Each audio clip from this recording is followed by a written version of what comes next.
adversity? Bring it. The struggle? We welcome it. Snooze on life? Never that. We are Dave Regina and Mike Pirelli, and this is the No Snooze Podcast. Come on.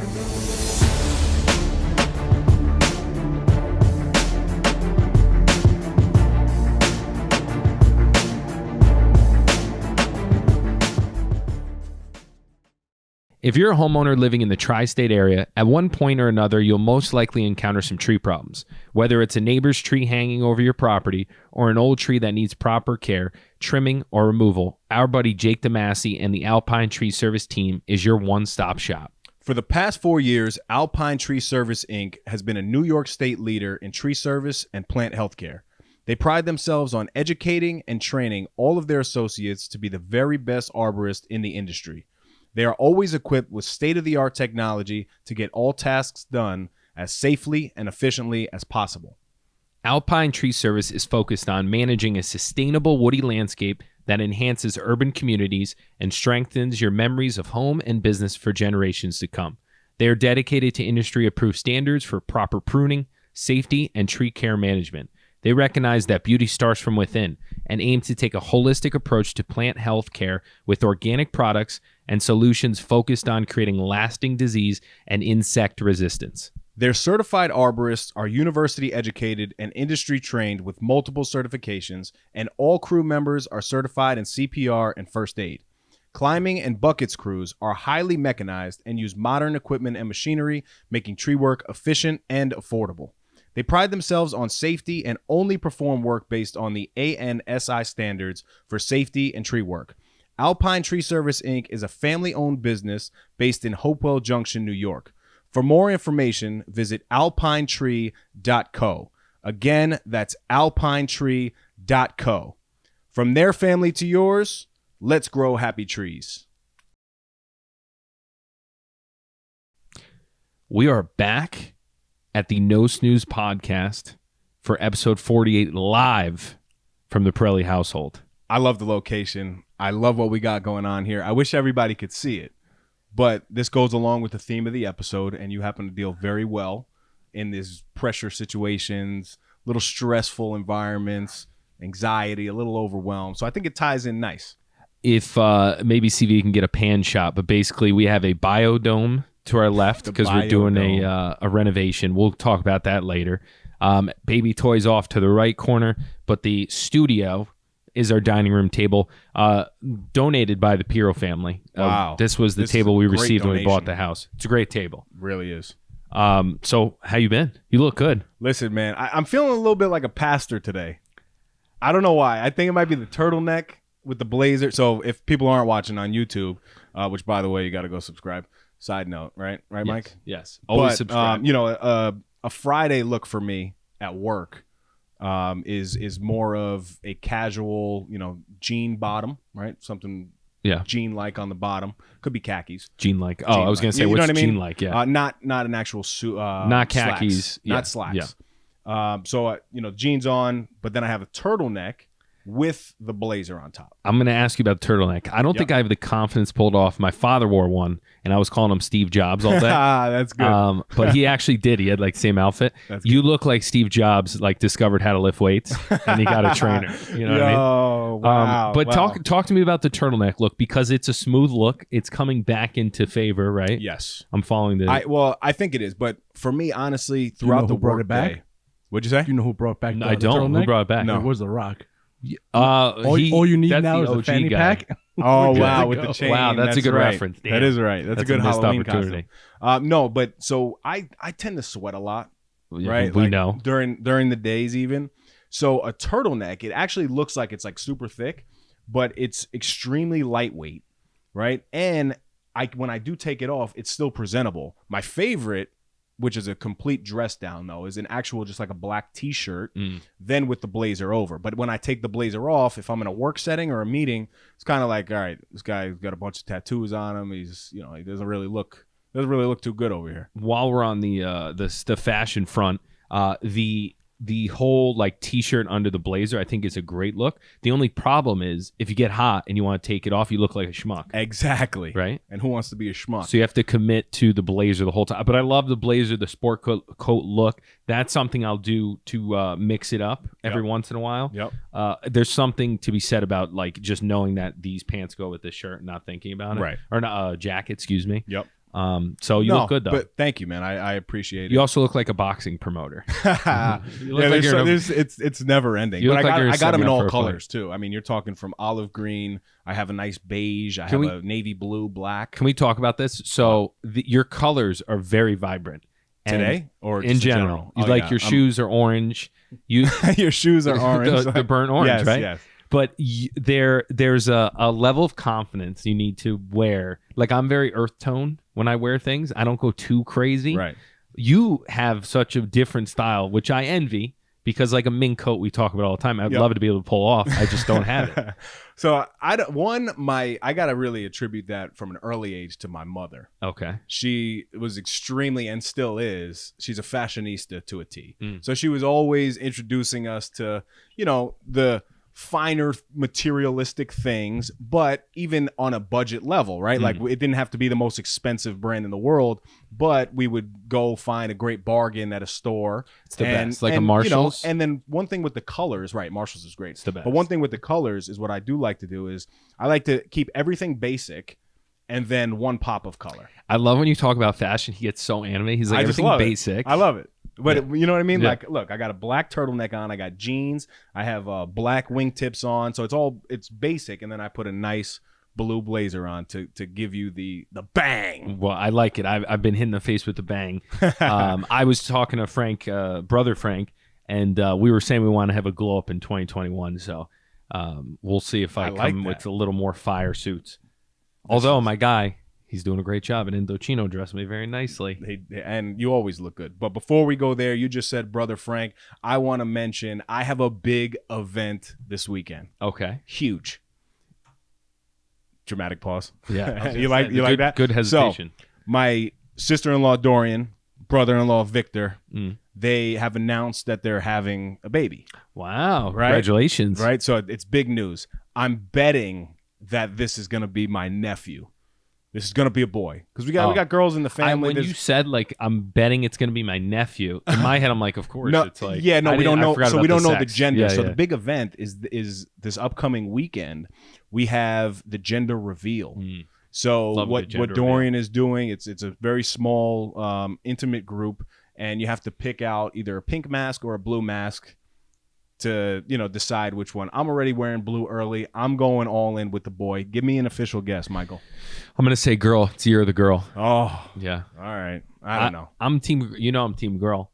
I'm looking for protection for Callie, right? Because let's face it, if we do decide to have additional children, yes, I'll be a girl dad all day. We know this, but why do you need protection? You're going to be like following her everywhere. Well, I mean, let's be honest. That's besides the point. But so I don't have to look like a creep, following my daughter around. I can actually, speak to my nephew and say, look, this is what you got to do. These are the tactics. This is the type of blue you got to wear on a blazer, the burnt orange shoes, To bring things full circle, he's going to start wearing like all black clothes. And he'll be like, why are your fashion so black now? He's like, oh, so I can hide. Right.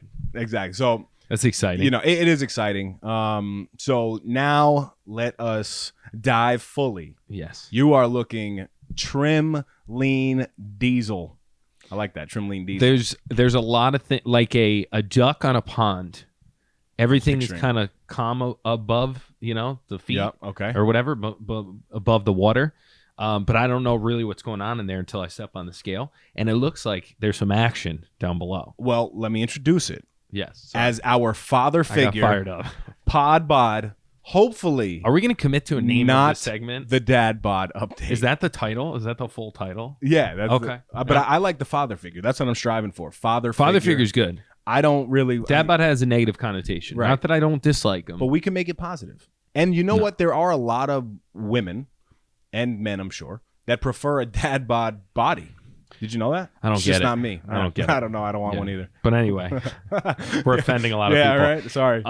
So are we diving right into this? Talk to me, kid. Talk to me. Okay. So Sorry, I got fired up. So, have been using the scale. Yep. We were thinking that it didn't really work, but part of me was like, maybe it does work. I'm just not losing the body fat that I thought. No. I stick to the plan, right? No. It's a weird scenario where you don't like the weight. You don't have any idea. It's like the only thing I can make it equivalent to is taking a test, and then when you hit the button, it just says pass or fail. Ooh. You know, you ever take a test where it's that? Yeah. Where there's no score? Okay. So, I mean, obviously you get a score, but when we showed up to GNC and Dana joined me because she was curious. Nice. I'm not going to mention her number. She can talk about that next the 50th episode 50, so we can talk about that. But you go in there and it's like, you know how it is. The number starts going up. I know. It's very stressful. Oh, absolutely. And in your head, it's like, you ever see the scene? I know you don't watch movies. In the scene in the movie where the light flashes before you. Nah. All right. So when people die in movies, everything, all these moments from the movie flash, right? And it gets super sad. In my head, all my meals are just it's like pizza, steak sandwich, that. So I am proud to say that my bad boy stopped at I'm a teen now in body fat percentage. Yes, you are. 19.7. I didn't make it by much, but I got in the teens. That was like my goal in my head, which is equivalent to a 22.8 to 19.7 is 3.1. That's 3%. 3%. Yeah. Basically, roughly 3%. Right around 3%. That's incredible. But what's even more impressive to me, can I see that piece of paper real quick? I want to mention too, my boy Manny was there again. I bought more supplements. Nice. I got Get Bucked. This guy's commission is going through the roof. Whenever you come in, he's selling you on hundreds of products. So I talked to Manny, and I would take the test, and my results came back, and he seemed surprised because I kind of like act dumb when I go into places. And he seemed surprised, and he's like, well, sometimes it doesn't always have an accurate reading. He would start making excuses like it wasn't accurate. So that fired me up even more to show up next time and be like, 17, somewhere in there. So one, I think it's incredible. But two, what's even more impressive about this number is what's called the SMM on this. And again, for everybody, this is an InBody. It's called InBody, and it's basically a scale contraption. It's a really expensive machine. You can actually go to InBodyUSA.com and check out the locations that they have, just if you wanted to check out your own, to know where you were at, I guess. I'll put that in the link in the show notes below so you can do it. But the skeletal muscle mass, this is super impressive because you were at 93.5 pounds of muscle before. Yep. And then the following week, you were at 97.2. So that tells me that I was skinny fat. No. That you increased your muscle mass by 4 pounds. Your weight dropped from 211.2 down to 210.7, which is good. That's, one minimal weight loss, but you're converting your fat to muscle, which is super important. Well, my thought was that also probably my water intake has contributed to more weight, right? Mm-hmm. And then I was reading that muscles fill with water. Yes. They were saying. Yep. So then maybe that's why the muscles seemed like it was a lot higher because I wasn't drinking a lot of water. Speaking of the water, this InBody also gives you the composition let me get the analysis old one so I can follow along like we're in class. Total body water, and it says 123.7 pounds. Now, the average male, we want to always be between 50 and 65% of our water. So 123 pounds into 210. I'm a math whiz. That's about 58%. I have no idea. I looked at it before, so I know the numbers. I know the numbers. But it's about 58%. So I am extremely impressed with these results. I think you will continue on the decline, but like you called last week, we expect this, right? Because you shocked your body as long as you were putting the work in. Look, if you were being fugazi about it. I had no idea. I mean, I was putting in the time. Right. You also, how I've approached the challenge was I was trying a couple core things, and then I'm adding things as I go. Right. So you don't know if those core things are on. Yep. You don't know if they're right. You do all the studies and everything, but not having the daily feedback, I didn't know if I was on the right track. I did want to read this to you. Yeah, please do. So on the right side, you see where it says basal metabolic rate. Yeah, the kcals. It says 2,028. Yeah, what was yours? Read here where it says the basal metabolic rate is the minimum number of calories needed to sustain life at a resting state. BMR is directly correlated to lean body mass. So what they're saying, based off of the amount of calories that you burn throughout the day, you need to put back in your body 2,028 calories. Right? So the 1,000-calorie kit at some point. No, I've been doing 1,500. No, that's good. Yeah. And I think so I'm getting closer. It will still work for now, but eventually you're going to have to up that. I thought that was the amount of calories that you burn just resting. No. Like not doing any activity. No. So I was looking at it completely wrong. Right. So this is well, it's saying, right? It's saying that it's the read minimum the number parts. of calories needed to sustain life at a resting state. But I thought that was exactly though. But I thought that meant that that's what you burn if you're doing no activity, because that's your resting state to maintain life. To maintain life. Isn't that how they phrased it? Yes. Yeah. No. At a resting state. You're right. But again, sustain life. Excuse me. Yes, but so your body is automatically going to burn. Here's my question: 2,000 calories a day. Yes. Right. So that's if I don't do anything, I'm probably burning that. Correct. Okay. But so at that point, now if you're already burning 2,000, and then I'm also doing and my then workouts. You're also doing your workouts now, and plus you're walking around. Now you're probably at like 4,000, 5,000 calories for the day. How do I find out how many calories I burn in a day? Do I do my Apple Watch plus 2,000? So a very base level, if you didn't have all this technology, we know that the average male, we spoke about it last time. What was it? It was between like 2,000 to 3,000 calories, depending on the activity level. Yeah. Right now, I would say you're active. I mean, you walk around houses, you do a lot of laps. 30 minute, and then you do a weight workout, 30-minute minimum jump rope workout, and then in addition, 10,000 steps. Exactly. So you're probably between 5,000 to 6,000 calories for the day. Jeez. So think about this. At some point, if you're only putting 1,500 back in your body, your deficit is going to be too much of a deficit. You'll run into the same problem that I was. Well, what I'm trying to do is I am upping the eating, but I'm trying to find the right combination because I'm trying to hit my protein, so the main thing I focus on this, I've decided to focus on is lean body mass, obviously, and then the metabolic rate, trying to get that up, and body fat percentage. So in my research this week, I've followed this guy Jeff Nippard. I don't even know how. He's from Canada, I believe. He says that you should do 1.2 grams of protein per lean body mass. Per lean body mass. Yeah. So taking the 169 or whatever it is. So getting my lean body mass or my protein intake up to 202 grams, which has been very difficult having less meals. Right. So now I realize like it's not so much people think that you should eat 3 times every 3 hours. I think it's just because they can't consume. Exactly. Like I'm having trouble eating full meals. And at the end of the day, if you think about it, you don't want to only be putting protein through supplements, right? Yeah, you know the real protein, whole food Yep. source, high quality foods like we talk about, that's going to get you there.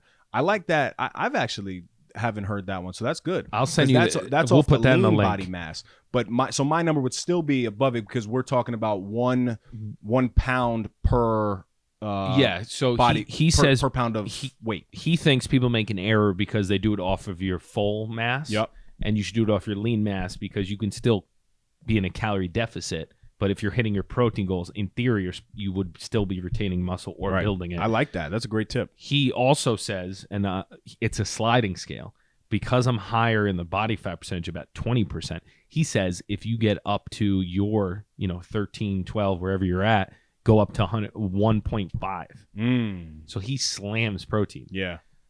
It's very difficult to figure out how to get it into stuff. You just got to keep literally protein in your pocket. I almost yacked last night. Literally, I ate a full package of chicken, ground chicken. Ugh. I had to put it in a wrap with avocado, just avocado sliced up, and I didn't have anything else to put in. Like I didn't have calories left, so I just ate it like that, and I was almost yakking in one sitting, just rifle through. Oh, and then I did Greek yogurt at the end of the night, a full bowl of Greek yogurt, just to hit my my protein. Yep. And so, Mike, I have a question. Are you counting your macros? Are you keeping? Good point. So what I'm trying to do right now is I'm focusing on the protein so I can get the routine of that, and then I'm going to refine the macros after that. I have like a loose idea of like I don't want to go crazy on carbs, but I'm not super strict on it. I'm just trying to get the protein right now because my idea is I'm not focusing on weight so much, and I think it might be easier to build muscle and then maybe later in the stage cut to get down to my body fat percentage. So you're still doing low carb, low intake? I just have to, for what I'm doing, I'm still trying to stay in a calorie deficit, but I'm not worried too much about the carb versus fat, which I know I should.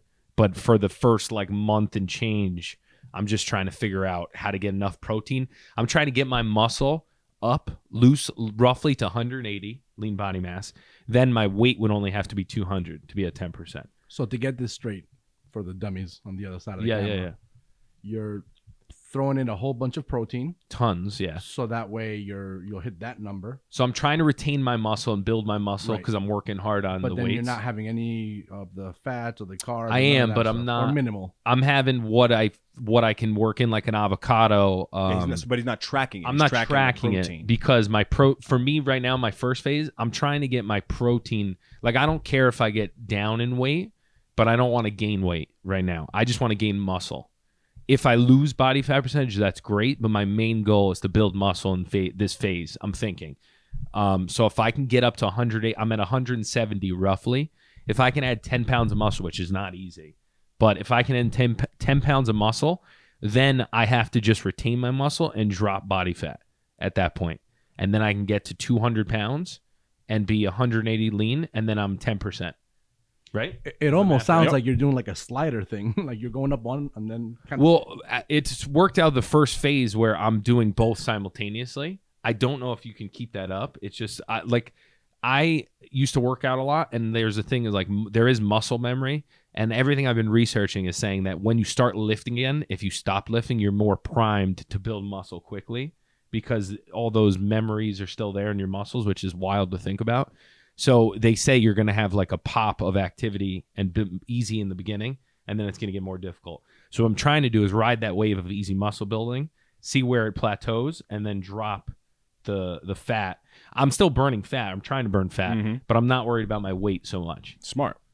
Which, I like it. You know, I'm figuring the only way I've kind of figured out is looking at this and be like, oh, well, I gained, whatever is 4 pounds of muscle. Like I'm eating more. It's much easier for me to eat more because I brought my calories so low. So now it's calories easy for me to be in a deficit, but it's hard for me to build the muscle, get the protein. So I'm trying to find that kind of balance. How many calories a day are you eating? I'm doing like roughly 1,500 to 1,600, but that's going to keep going up as I keep gaining muscle because it's not, like you said, I can't be building muscle if I don't have enough calories. Yep. So... That makes sense? Yes. I'm figuring it out, though. I'm basically getting to where you have a plethora of knowledge. For me, like I've said in the past, once I start seeing data and I can adjust, it sticks so much quicker for me because then the proof is in the pudding. Yeah, because I'm like, oh, and I have to say, it gives you more leeway lifestyle-wise because you can have a cheat meal, but as long as it's like high protein, like I had that steak sandwich from Sam's, and I know it's tons of protein. Yes, it's bad, it's carbs and stuff, but at least you're feeding your muscles. Maybe you're throwing a little fat in there, but at least you're building something that in the future will burn the fat and help you burn fat more easily. And there's no guilt associated with it. No. I'm struggling to eat like... Yeah, I know. I think I didn't screw myself up, but doing the extreme diet to start, like the strategy was cool, but now I'm having trouble scaling back up. Yep. Yeah. Especially with Whole Foods. Yep. I can't. So it's a lot. Yeah. Am I making you proud right now, or am I making you concerned? No, I can't tell him the look on your face. I like right. He's very stoic. He's like, no, I'm taking it all in. Right. I want to. What would your advice be?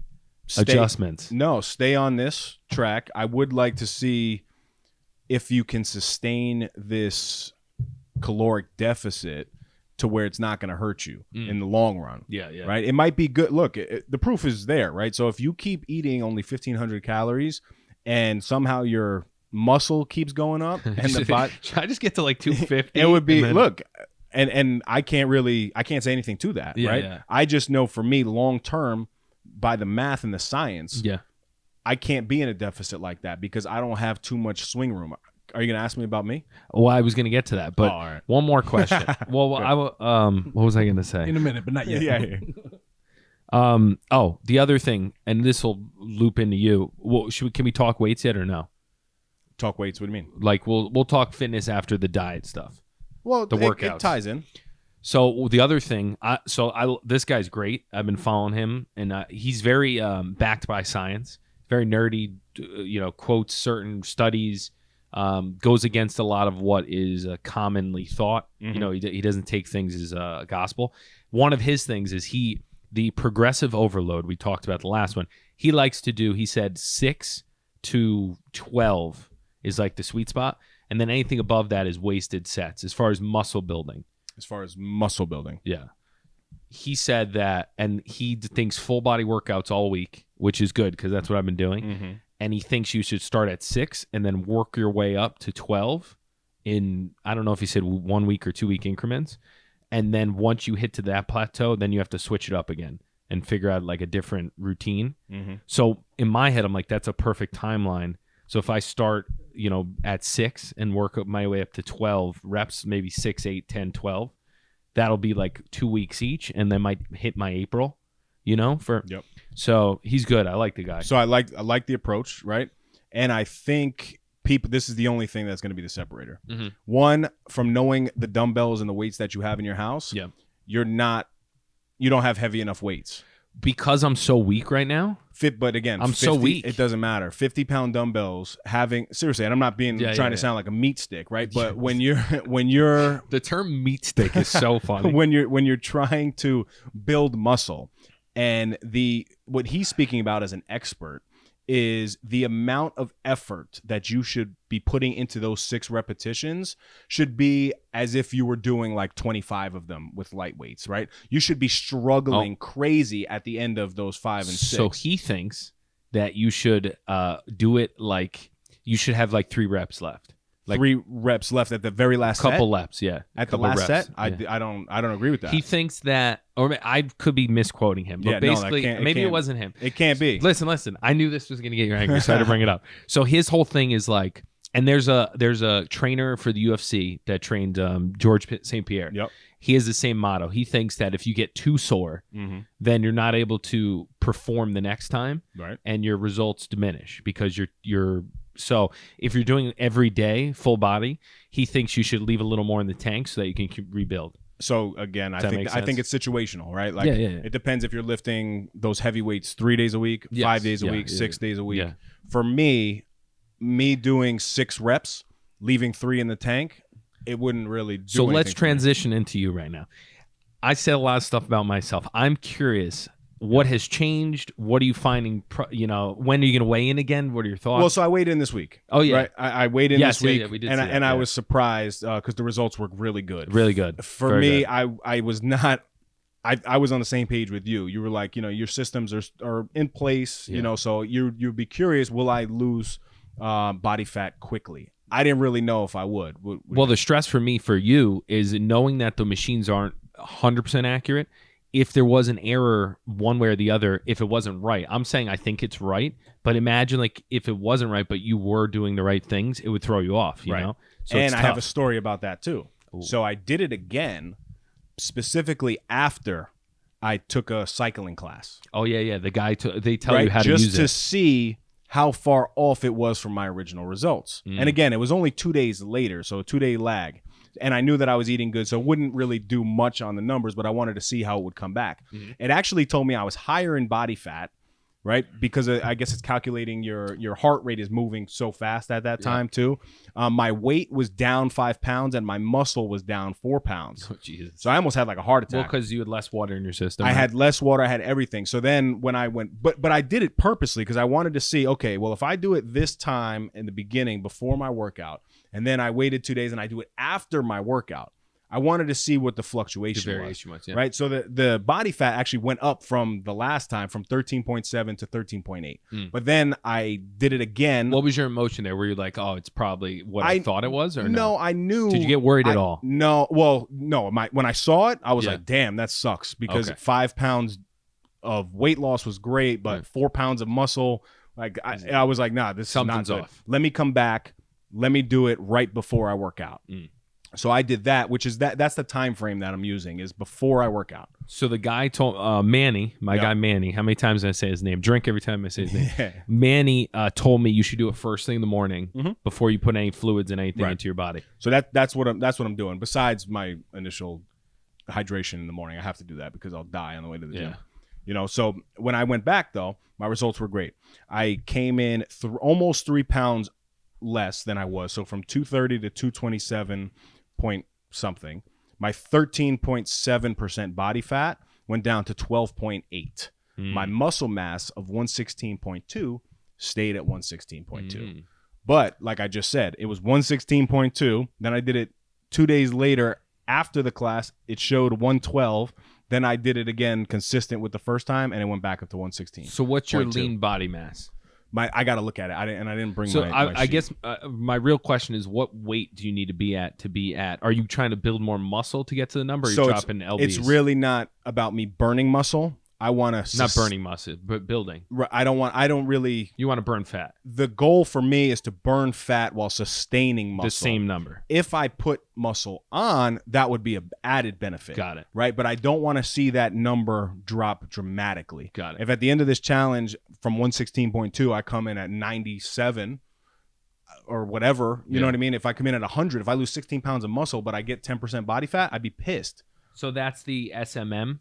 That's the SMM, right? Got it. 93. Wow, I got to put on 20 No, pounds. you're 97 now. You're 97. Oh, I got the old one. Yeah, you're 97 too. Mine was 116. Holy but again, hell. I'm You're 200, a rock. 227 pounds, and you're 210, right? So well, I'm probably 208. right, so there's the difference. But so the activity level really for me doesn't change. It really has been the same. I know that in my head, my stubborn head, my workouts work, right? They're effective. They're efficient for me. What are they? What do you mean? What are like what I saw the high rep 1,000 reps. So I do that like once a week. What's the breakdown? Because I don't think we got into it last episode.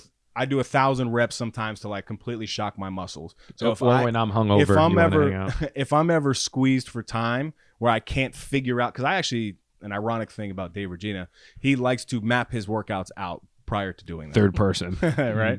So what I do, and it happens once a week, once every 2 weeks. I used to do it all the time, but it got too much of an overload when I was like too sore.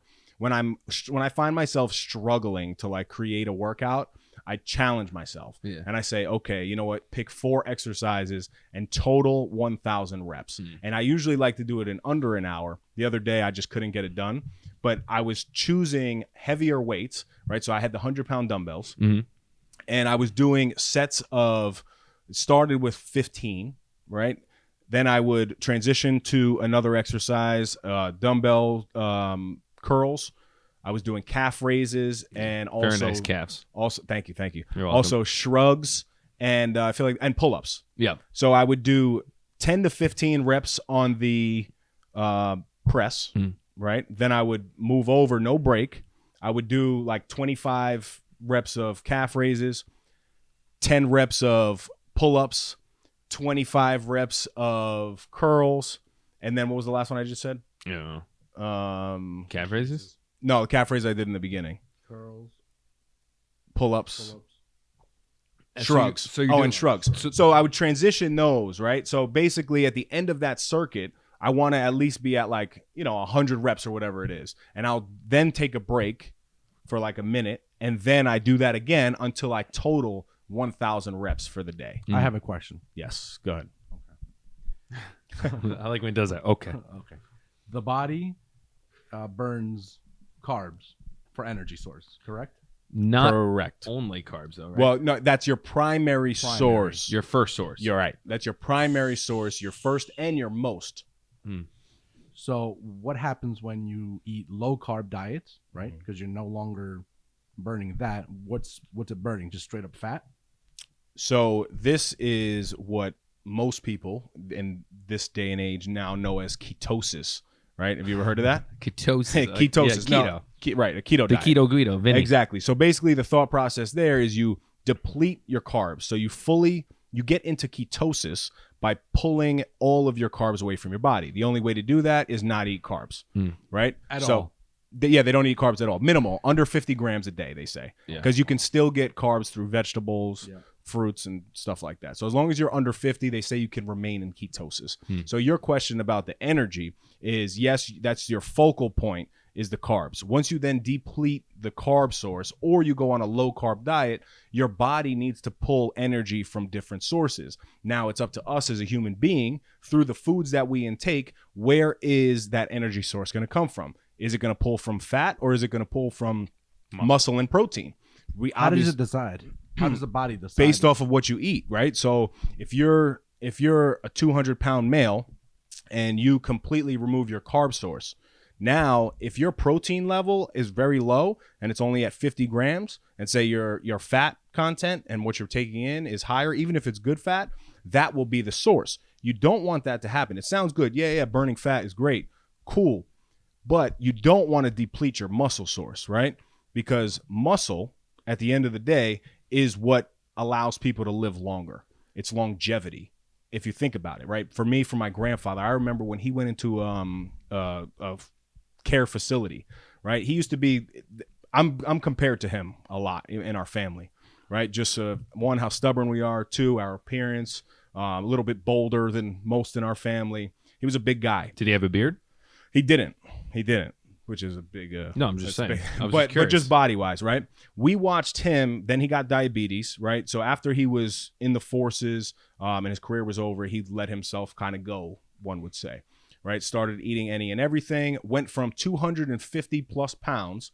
When he died, he was less than 110 pounds. And it was incredible. And what it was is, over the years, he allowed his muscles to deplete so much by not staying active and not staying on top of making good choices in the kitchen, right? So that's why it's so important to make sure that your protein level is high, so later on in life you can sustain that. And I'm not talking extremely high, but I'm talking about in a diet perspective where we are right now. You want to keep that protein level up if your carb source isn't there, because you don't want your body to use muscle as the energy. So no matter what, if your protein levels are higher, and your carb levels are there, but they're normal, your body will automatically start taking the protein levels to burn. Well, you want it from the fat, right? So I'm asking a similar question. When you eat protein, why does the body go towards fat? Is it because, the protein's all in the muscle right now, we don't want to attack that, we want to go to something that is lacking? Is that how it works? A good way to, I guess, look at it is muscle is harder to break down, right? For whatever reason, it's harder for the energy source to tap into muscle if the source is there. So then it grabs onto fat, right? And I guess it kind of makes sense, like when you're lifting weights, right? It chooses to eat into your muscle. You physically, to get stronger, your muscles tear. That's why they say getting ripped. Right. Your muscles literally tear. You're tearing the tissue in your muscles for it to then repair. So in my mind, fat sources, right? And when your body is choosing energy, it basically takes that fat, crumples it up to make your body come back even stronger, right? Good way to look at it. And the other thing to think about is that protein is lower calories. So if you're eating higher protein, the chances that you're in a caloric deficit is higher. Right. And then on top of that, the more muscle you build, the higher your resting metabolic rate is. Yep. So it's easier to maintain. So like that's why if someone's like jacked and you see them eat like a piece of pizza, it just like rolls off them because they burn so many more calories than we do. Right. Or not we, me and you, CV, not Dave. No.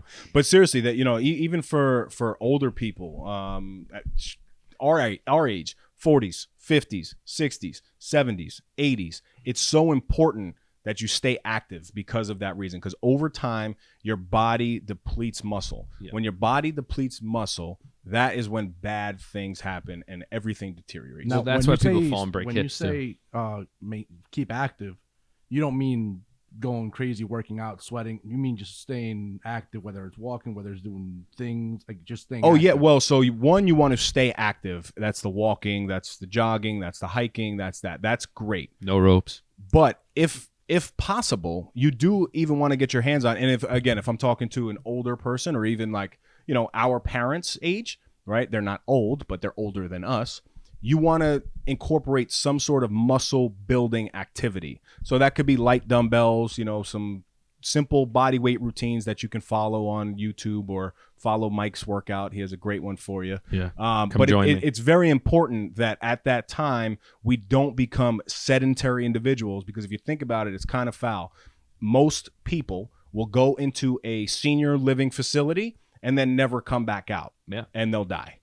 Right? That should tell us something right there. Yeah. Because if they were taking time, and not that, senior facilities are bad, because I'm sure there's incredible ones. I just know that they were always telling my grandfather, rest. They weren't challenging him. They weren't making him work out. They weren't doing that type of stuff that his body was able to handle. Over time, though, the diabetes just got to him, when in perspective, looking back on it, I even feel guilty, because I should have been there doing activities with him. Well, I want to ask you something. Do you, I all the time feel like I wish I knew or used YouTube more when I was younger and learned all this stuff while I was playing sports. It's so accessible. The lack of knowledge in this field and the amount of workouts I probably wasted. Like, I had a general knowledge of you just high protein Yep. shakes, this and that. I didn't know any of the nuances that are the important ones, order of which to work out. Like, should you lift weights before you run? Well, that's an extreme debate in itself. Yeah, but there's a lot of stuff. Ultimately, it's whatever works for you, but there's a lot of stuff that you can go through to figure out what works for you, right? Like, before it was like, all right, you just got to run, 10 miles to lose fat and stuff. Yep. I'm like, I'm not running 10 miles. But then you do all this research and like, well, jump roping burns a lot of fat. I'm like, I can jump rope. You just got to figure out. I wish I knew a lot of this stuff beforehand. Mm-hmm. And now that I'm seeing a little bit of results and getting more data, the more I want to learn about it. Yep. Well, That's said. a key too. It's like, when you want to do something, just learn as much as you can about it and see if stuff works. And then you'll naturally want to learn more because you're getting good results. And what's super dope is it's never too late. Yeah. Right? Yeah. Like, I didn't work out for like 5 years. I know. And there's so many different things. Like, even Maybe not 5 years. I'm trying to think. I'm not handy. It's just a fact, right? We know this. But I YouTube things and I learn, and I'm able to, get the knowledge and get the job done. The first thing, yes, I agree. Knowledge is power. Correct. But knowledge is not power if you don't apply it. No. You know what I'm saying? Like, You're you right. can know everything in the world. That's awesome. Great. But if you don't apply it, so that has to be the other side of things. The other thing that you preach on the podcast is how a healthy lifestyle and having some ritual that surrounds health helps you set your base for your day. So I want to report and make it admit something. Uh-oh. I am less angry with people being like, hey, can you go get this for me? Or like CV was like, oh, there's something in the car. Can you go grab it? In my head, I'm like, hell yeah, I got to get burn these those steps, cows. dude. Yeah. That's It's funny perspective, how baby. your perspective changes. Like, Dana last night was like, can you do me a huge favor and get whatever I'll upstairs? do it twice. Yeah, I like ran upstairs and then I was like, oh, I guess I'll come back downstairs. That's awesome. Um, That's good. So it's funny. So enough about the two of us. CV, how's your journey going? I don't know. He's just like, good. Not so good. Which, by the way, was hilarious, because he's always like, you guys, you got to stop cutting each other off. There was like 3 times you guys were both talking and cutting each other off. So I like that. Part of it, This was though, new to me. I'm doing it right now. part of it, though, I think people like to hear us talk, like as if they're in the room and we're just having a conversation, So cutting people off is fine. So there's good takeaways and bad takeaways. Uh-oh. Should we start with the bad or the Start with good? the bad. Yeah. Let's end on a high Let's go note. bad first. Yeah. So okay.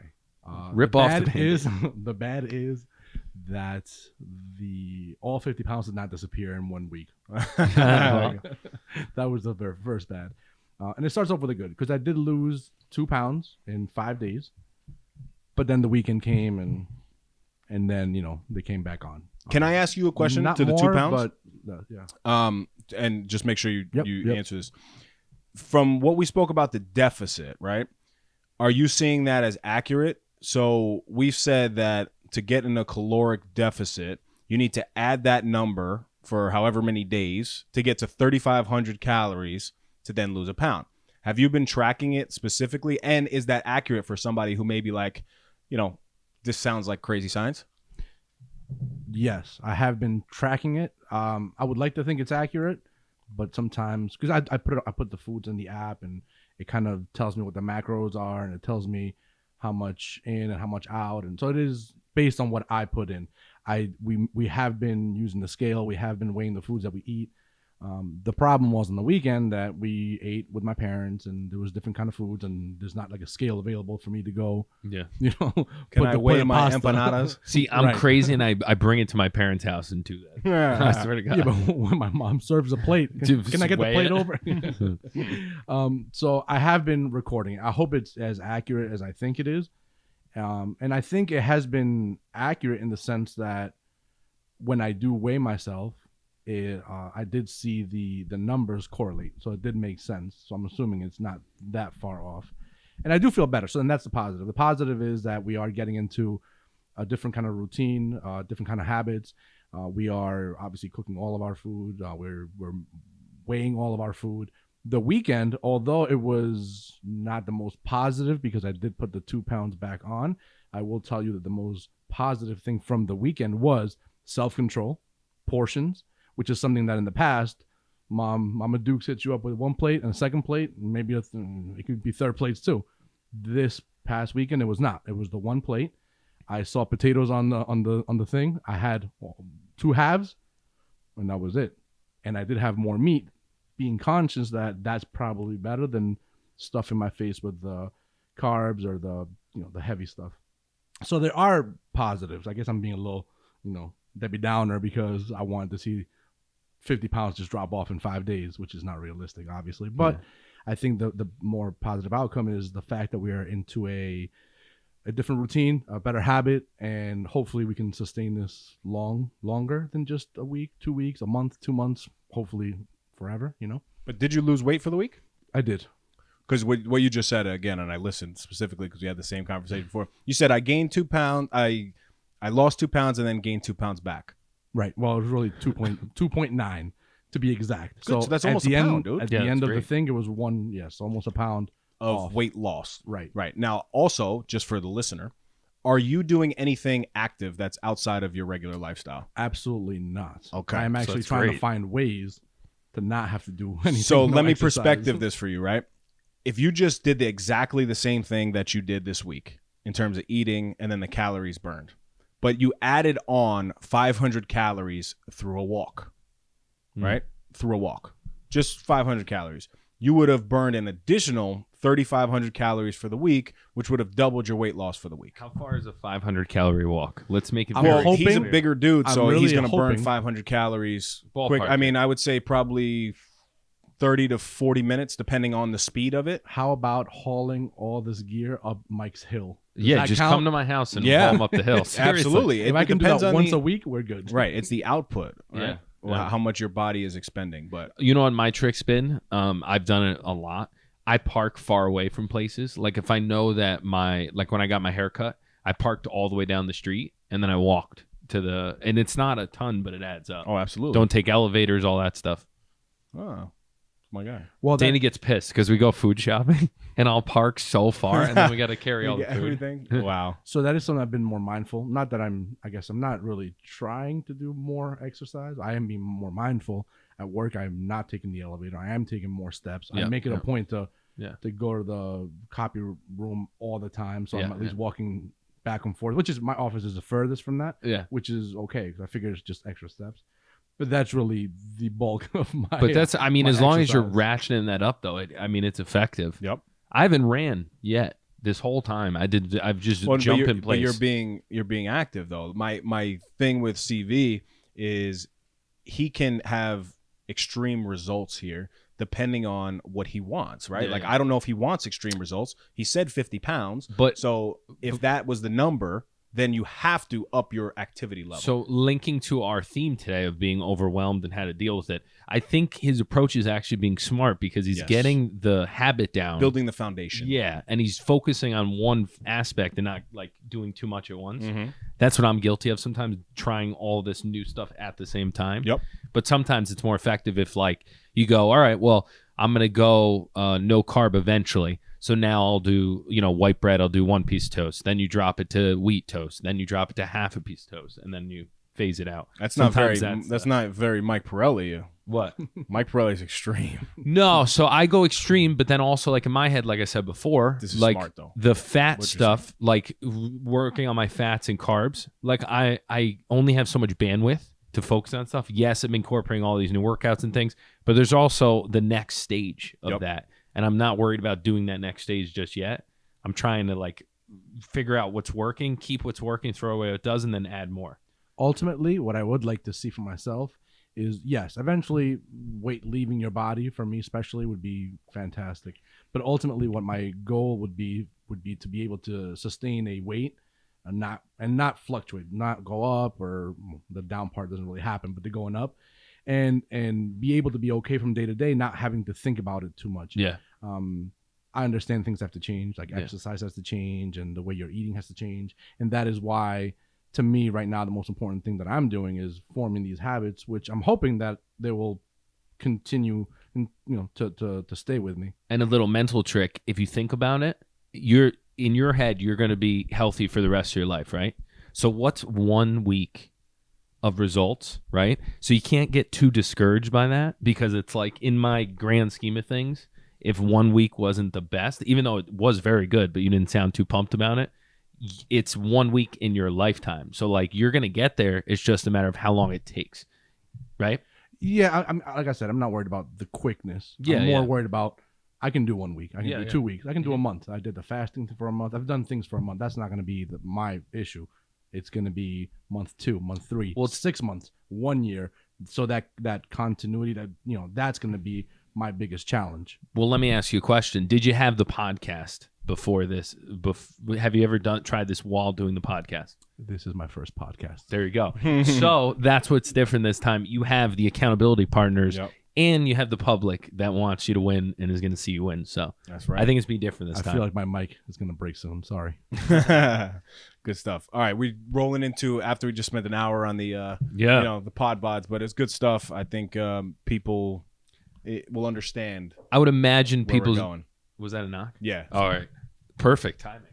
So we just had a stop in the action because our inspector just came to check out the plumbing, so we can move forward with our renovation. So that leads us into being overwhelmed, because the time I gave everyone was the only time that wouldn't work would be from 11 to 2 roughly. And they texted me and said, we'll be there between 11 and 1. So that happened. As that's going on, then someone else calls me about an appraisal, about some guy who's calling me a liar, which you can't get enough of those. But it seems like everything happens all at once, and we'll talk about today basically the dealing with being overwhelmed, kind of mixed in with a little fear talk. So yeah, stress, anxiety, all that stuff. For me, I think even no snooze sometimes, right? The mindset of no snooze is a constant pressure that you put on yourself, but to achieve more, right? Always wanting more, always wanting more.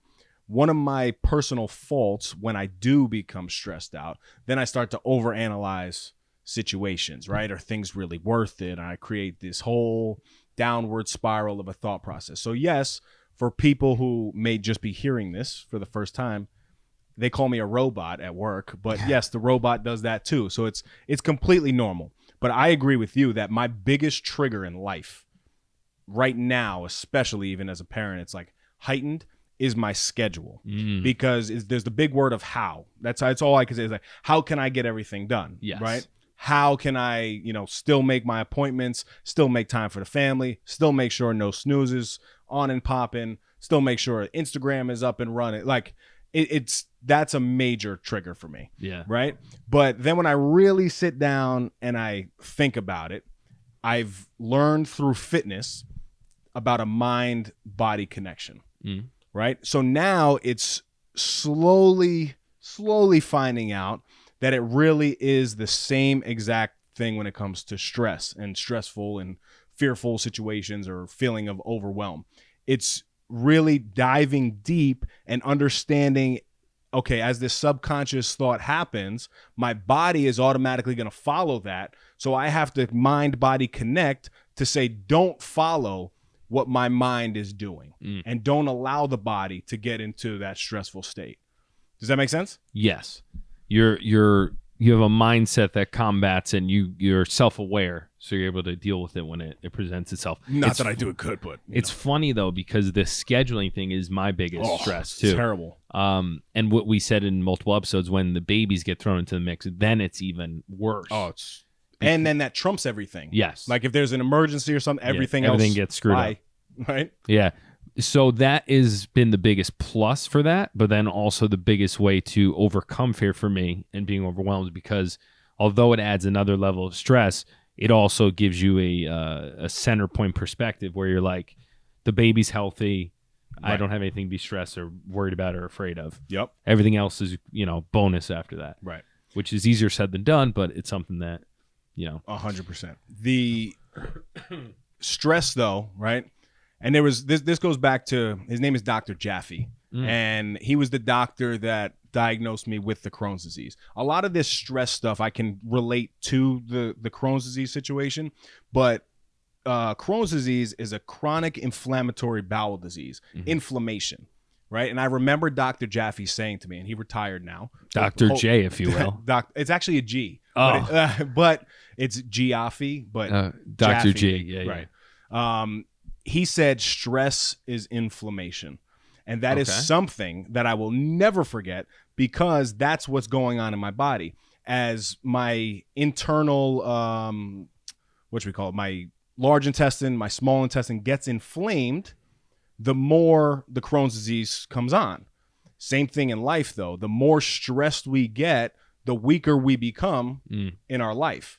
Right. And go ahead. No, I was gonna say the guy who'd you reference last episode? Stevenson, Sean Stevenson. Yes. He says that stress is also a deficiency in magnesium. He attributes obviously it's triggered by an event, but you're more likely to have that signal when you're deficient in magnesium. Right. Is that true? Yeah, it makes sense. I'm not a doctor, but the truth is, if we allow the stress to inflame us, the weaker we're going to become. That's just a fact at a base level, right? So how do you combat that? And I believe it's building the healthy habits to change it, right? Because without the healthy habits, you're just going to be stressed. And honestly, stress is going to come regardless. I don't think anybody in the world can deny stress. I think it's something that we have to accept as a society and just move through. But that's not what we're taught, right? You look at the news. Everything that you hear on the news is obviously bad news, right? Like, because bad news sells. So they're selling us stress. So automatically our minds are then going to be in that stressful state, right? If everybody has CNN on and Fox all day long, I watch it in the mornings because I happen to like the news and I like to be informed, but I don't allow that to change my thought process. I feel like now, with especially the coronavirus pandemic, not that it's not serious, right? But people allow that stress of the coronavirus to cripple their entire lives. And that's when it's a problem. And I've been able to, I don't know really where this came up, but there's two types of stress for me, right? Tolerable stress would be my short-term stresses. And then on the other side of things, it's my intolerable stress, right? Me not having a solution for a long-term stressor. So it's short-term stress versus long-term stress, right? What do you have in terms of your stress levels and I guess your gauge? Do you have anything like that? I just think of it all in one bucket. And stress bucket. And I listed out the things that make me stressed. Scheduling is a huge part of it. Rushing when I'm not, I don't have the knowledge that I need for something. I get thrown into a situation. So the way I'm combating it and trying to work with all that stuff is building the systems to be able to take in the stress and then, filter it through and then deal with it in the future. Delegation. You talked about all those things that you need to get done on your to-do list. This year, something that I'm trying to do is kind of delegate more for certain, purposes and, things that I don't need 100% control on, right? Finding the right partners to be able to do things. Specifically in the real estate world, and I guess it translates to everything, but I'll give a real estate example.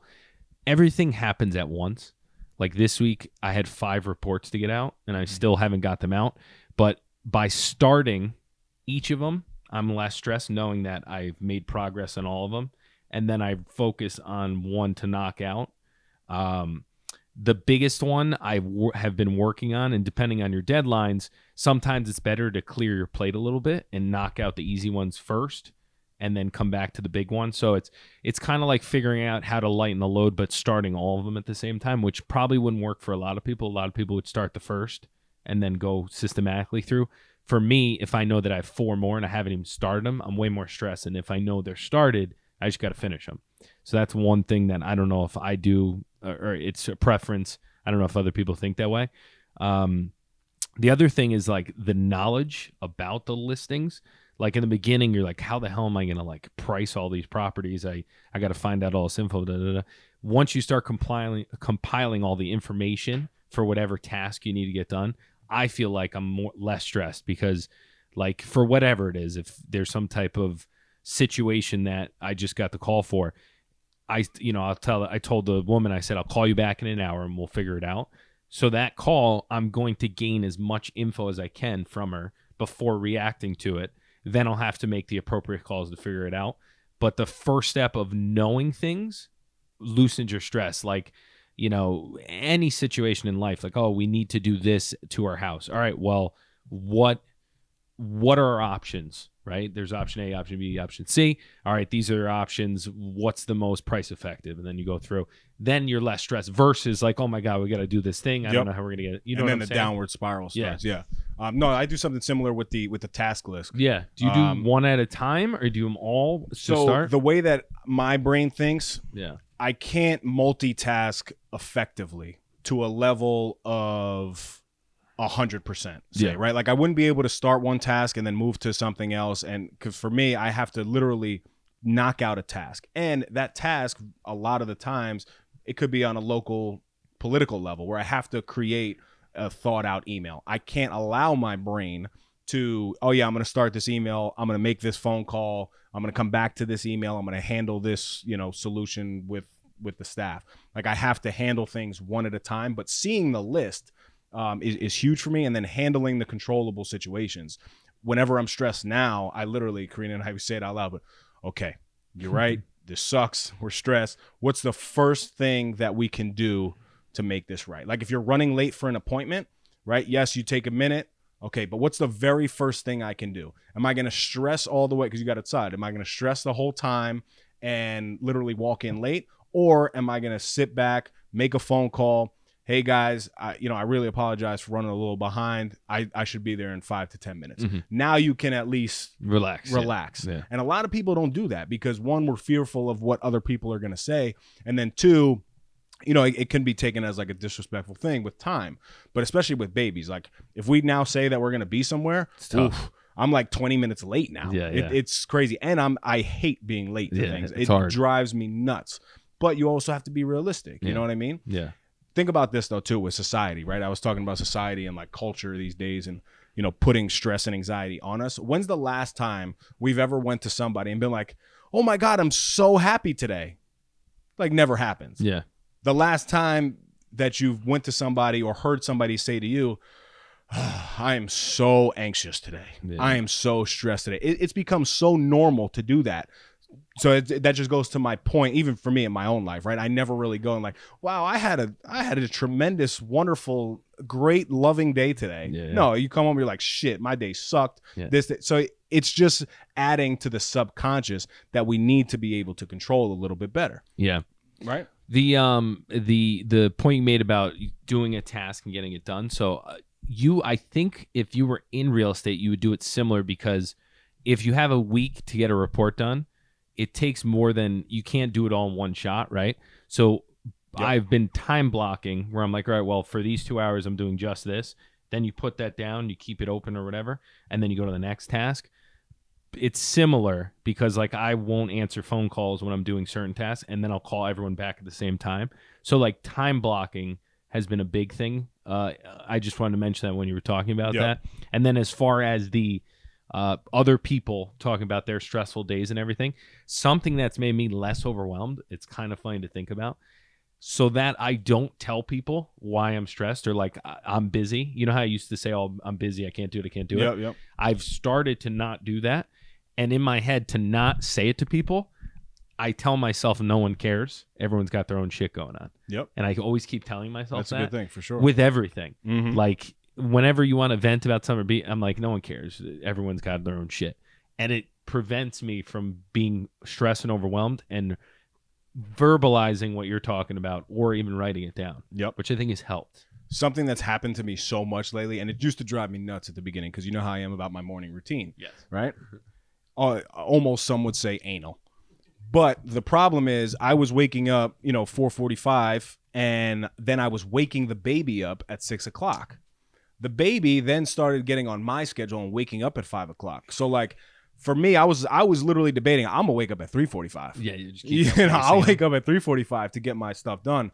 But at the end of the day, I had to then realize, okay, that's part of the tolerable stress, right? I can handle that. You know what? I have to handle my baby first. It's only going to be, a couple months, a couple years of this time frame that I'll never get back with her. So at the end of the day, if I do have to put myself to the side or shorten my workout, that's really what I've been doing, is shortening the duration of my workouts. Sometimes I only get through 8 pages. You guys would be disappointed. You know what I mean? Sometimes I just lift the book up, read the title, put it back. No, it's true though. And before I used to be so stuck on, like, I almost did it too much to where if I don't get through my routine, I'm basically garbage for the day. Yeah. Whereas now, as long as I'm still in the routine, but I may have to alter a couple things, it's okay. But there was something that I had heard. I forget where I heard it, but I can never forget it. It's called the hand test, right? And you basically take your hand, for those who are not watching, and you look at your palm, right? And you keep your fingers closed, and there's all these peaks from the fingers, right? And that is basically your stress, right? So my microphone, I need to hold it while I'm showing you. You want me to hold it for you? You have you don't have one. Well, no, I have one. I don't know if I could put this right here, but maybe. Am I locked in? You're fine. Maybe I can explain a little better like this. So you look insane, by the way. The way you're sitting and you. So if you take your hand and you place it in front of your face, right, with your fingers closed, you have these peaks at the top of the fingers. So this is usually how our life goes. It goes stress level, and then it like balances out a little bit. Then stress level, balances out. Then stress level, then balances out. Then stress level. Right? What we need to do is we need to do this. And you need to open your fingers, because the same peaks are always going to be there. You have to decide what you're going to do to come down from the stress, right? So you open your fingers to make sure that it's not just peaks, but you have valleys too, right? And that's where your morning routines come in. That's where finding time and taking time to yourself to exercise, to smoke a cigar, to read a book, to play an instrument, right? Your life is always going to be like that. There's always going to be stress. Same thing with athletes. You were an athlete growing up. I was an athlete growing up. CV was an athlete growing up, right? We're taught on the court, on the field, you're going to lose games. You're going to miss shots. You're going to get beat up. You're going to fall down. Why don't we do that in school? Right? Why don't we teach those same lessons about stress? Because it's the same thing. It's a fact. But you have to choose, are you going to come back bigger, better, and stronger from the adversity in your life? Or are you going to fold and never do anything ever again? So that really is the mindset. And again, separate for me, because when I was talking to Karina, she's like, no, you get stressed out about a bunch of things. I'm like, no, that's frustration. Separate frustration from stress. It could be a form of it, but stress is something that physically you feel in your body, right? Yeah. Your heart starts pumping for anxiety, but you feel that moment of weakness, right? So it's minimizing that. Also, I know I'm ranting here, but no, this is good. On the what other body parts can you illustrate so, for us? You like that hand test, but think about this, right? Stress is also good too, which is weird, but you need stress to survive. Yeah. If we're driving a car and a car comes head on, right, and you don't have time to react, what your body does, it goes into a stress panic mode, but then it veers you off to the side without you even taking a second to, oh my God, this car is coming 100 miles at me. Let me go to the left. No, that's your body physically feeling the stress and jerking you to the side, right? Yes, if your eyes are closed, it's probably not going to happen, but you know what I'm talking about. In situations like that, you do need stressful situations to get you through things. Yeah. So, Well, you're growing. You don't grow without any type of stress. Like if you live a stress-free Right. life, you're really not going to go. I don't up or even down. think that really exists, and I don't know if it's sustainable. Because at We some started point, watching Shameless, the show. yeah, and but think about it, right? it's very Because stressful. if Shameless, I know Shameless, but if Frank were to die on watched it? Shameless, It's right? Chris Salvo. Frank is Chris Salvo. but think about it, even if you live a stress-free life, at some point somebody you love is going oh to yeah, die. of course. It's just, you know what I mean? there's So no- there's it's inevitable. there's no such thing as a stress-free life. Honestly, for me, I don't even want a stress-free life. I want something that I can manage in life. Yeah. For me, the goal with Callie is to teach her that, you know what, stressful situations are going to arise. I don't want to be a parent that protects my daughter from every stressful situation in life. Of course, I want to protect my daughter, but I want to actually coach her. I want to teach her through those moments, right? I want to watch her say, you know what, this is terrible. I'm going to give up. I'm going to do this. I'm going to do that. Then I sit her down and I say, no, you know what, this is how you're going to get through it. And I'm going to guide her on her way. I feel like a lot of times growing up, I'm sure we can all relate to this. You have somebody in your class, somebody at your job that was handed everything, right? Won't say I- names probably. No, but I don't want anything handed to me, and I don't want anything handed to my daughter. And I think stress is the same way, and that's kind of how I'm looking at it. Yeah, it's fair. The taking the break is a art. Like to be able to walk away from a situation or go for a walk or put systematic breaks in your day, I think is important. Sometimes you just like burn your candle at both ends, and then by the end of the day, you're just like, what even happened today? I didn't get anything done because I was just anxious all day, all that stuff. So even this week, what I did was I went for a nice walk. I didn't put my phone out. I didn't bring my phone. I just walked outside, down the street, back, and then I refocused and I got back into it. But sometimes you have so much stuff that's all happening at once. You just got to be like, all right, I need 5 minutes. I'll be back and I'll figure out how to figure it out. I'll figure out how to deal with it all, but I just got to walk, think about some things, not even this related, and then I'll come back more centered. But sometimes it's like, It's a great tactic. So much harder. Sounds so simple. and you get your steps. So much harder to actually apply. Oh yeah, it's one thing I impossible. really want to do, and I want to get better at it, but I haven't been able to say to myself, all right, yeah, you're gonna sit down and you're gonna just try this. Is like real meditation. Because Yeah. the studies on it are great, but like my mind is moving a million miles a minute, which is why I probably should meditate. But I've- it's something I would like to look into. I've heard if you want to start, just focus on your breathing to start, and Yep. that'll get you at least going. Well, 'Cause I know have try to breathing breathe. issues. I know, which would stress you out, It's right? tough. Oh man. The other thing I want to mention, you talked about with Callie getting up early. I keep coming back to the systems because my theme. The systems I have in place now make me less stressed because I know that even if she wakes up, I can still do the workout with her sitting there. Yep. It's just going to be a little harder to get done, but I'll get it done. It's not going to work for me because Callie, she literally, if I leave her there and cry hysterically, then maybe, but she doesn't No, chill. I know. I'm saying She won't everyone's chill. different, but I'm saying for me, Yeah, that's no, been it's- something I had to figure out because, like you're saying, this week was very inconsistent with her. One day was 5, one day was 6, one day was 6:30. But knowing that you have a flexible way to get it done and tools in your toolbox, like trying to get this challenge is a little stressful. But I know that worst case scenario, if I don't get my workout in, I could fast all day. Mhm. Eat at night, which is fine, and then the next day pick it up again. Yep. You just got to have like plan A, plan B. And also at the end of the day, if this challenge, if something Oh, in your yeah, it's life not the was, end of the world. you know what I mean, it was extreme, Yeah. this would become the last thing. Yeah. So it's also realizing too that we create these stressful environments by yeah. putting pressure on ourselves, which is crazy. Yeah, absolutely. That's the other thing is when you realize where the stress is coming from, like when you get stressed out about trying to go to too many friends like parties or like family stuff, you'd like think, oh, well, we're fortunate we can even have these get together, Right. So it's a lot of perspective stuff. Yep. You got to lie to yourself constantly, basically. Yeah. No, that's the truth. But I This do building is not on fire. It's going to be fine. relax. Just walk out of the building. The rat did not eat through a pipe, and we are not homeless for the next month. Right, but see, that's the thing, though. It will always happen, but it's those who practice every single day to put systems in place to manage it that will become elite. I want to try to become elite. Yeah, right. I want to be elite. I want to be elite. The other thing is, I think if right off the bat you can try to make a joke of it, just for even if you don't verbalize it, but just in your head say something funny to yourself, it helps. Like any situation, if you insert like a little joke in there, just I do it all the time when you're talking. Like I think of stuff when I watch TV. I literally sometimes say out loud like responses to the characters, but I don't have a good example here.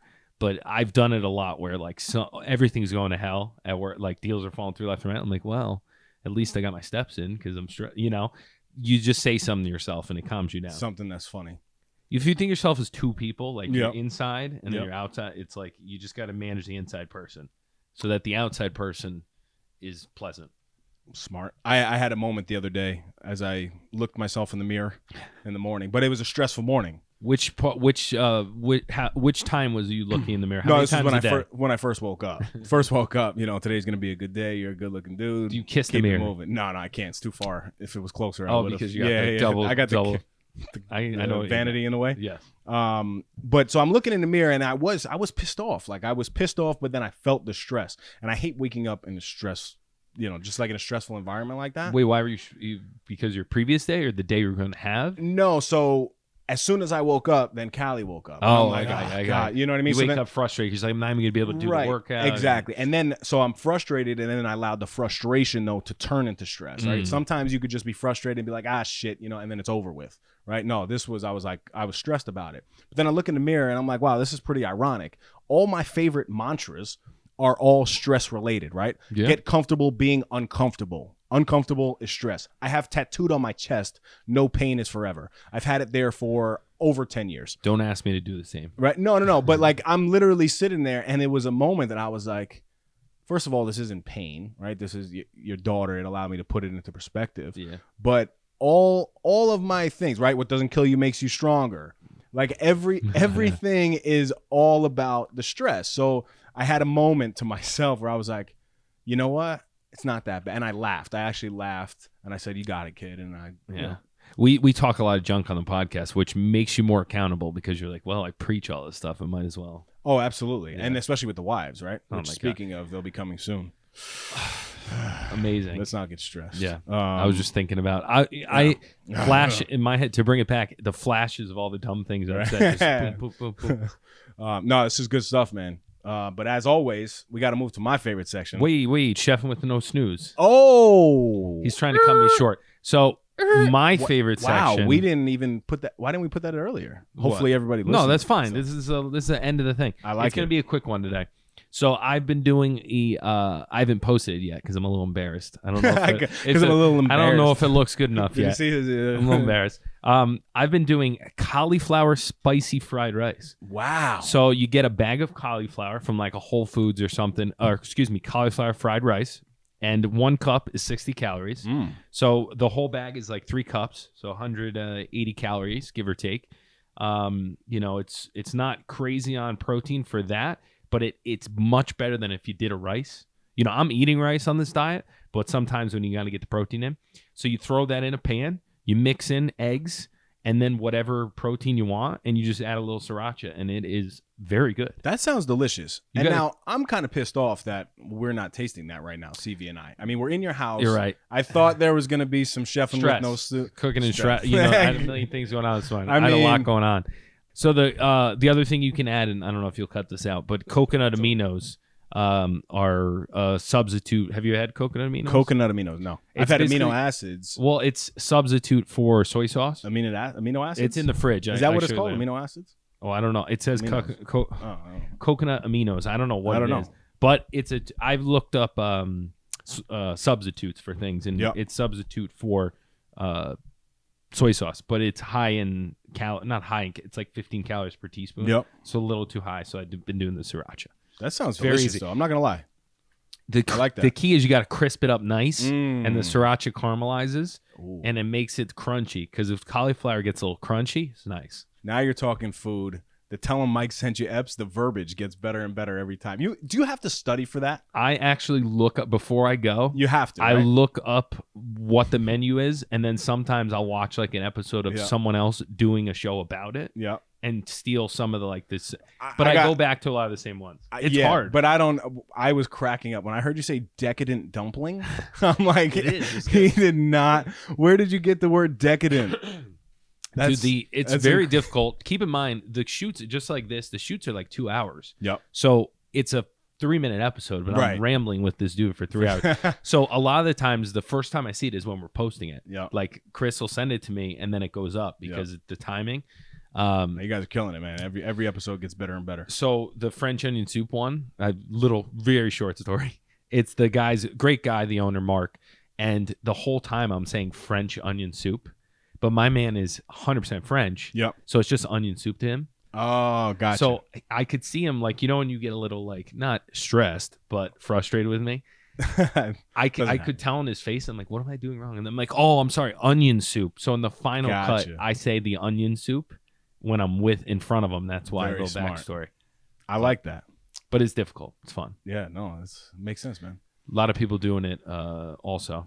What? A lot of people are jumping in on the food tours in town. Oh, yeah? Yeah. Uh-oh. So But friendly competition. here's a little, yes.